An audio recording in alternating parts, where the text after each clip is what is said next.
How to change birthday on TikTok. Let's begin with the video. First thing first, begin by launching the TikTok app on your screen. Then tap your profile icon at the bottom right. Here click on the hamburger icon at the top right. Then from the menu select settings and privacy.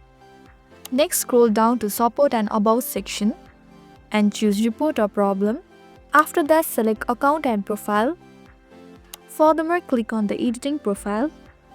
Moreover tap on other option and choose need more help at the bottom of the screen. Now in the message box, explain that you want to change your birthday with your reasons. Now click on the link that is provided by the TikTok support. Here choose the topic.